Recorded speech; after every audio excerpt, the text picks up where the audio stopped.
கணக்கம்பட்டியாரோட ஜீவ சமாதி இங்கே தான் அமைஞ்சிருக்கு. உள்ள ஃபுல்லாக செம க்ரௌடாக இருக்குங்க. வாங்க உள்ள நம்ம நிறையா அவரோட வசனங்கள்லாம் எழுதி போட்டிருக்காங்க.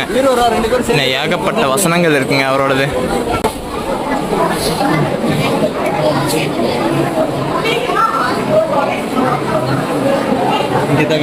ஆமாம், ஓகே ஸ்பாட். இதுதான் பார்த்துட்டிங்கன்னா கணக்கம்பட்டியாரோட ஜீவ சமாதி இங்கே தான் இருக்குது.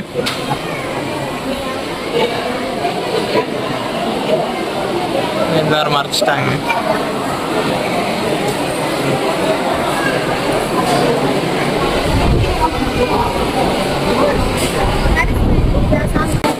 ஓகே, நம்மளும் உள்ளே போயிட்டு கொஞ்ச நேரம் தியானம் பண்ணிட்டு அதுக்கப்புறமா போகலாம். ஃபஸ்ட்டெல்லாம் பார்த்துட்டிங்கன்னா நம்ம இது வழியாக போனோம்னா உள்ளே போய் கொஞ்ச நேரம் உட்காருனாங்க. ஃப்ரீ டைமில் வந்தீங்கன்னா அந்த மாதிரி ஆப்ஷன்ஸ்லாம் நிறையா இருக்கும். நம்ம கிட்டே போயிட்டு சாமி பார்த்துட்டு சாமி கும்பிட்டு வந்துடலாம். பட் ஆனால் இந்த டைமில் நம்மளால உள்ளே போக முடியாது. ஏன்னா வந்துட்டு ஏகப்பட்ட க்ரௌடு வந்துட்டு இருக்காட்டிக்கே ஃபுல்லாக அலோவ் பண்ணலன்னு நினைக்கிறேங்க.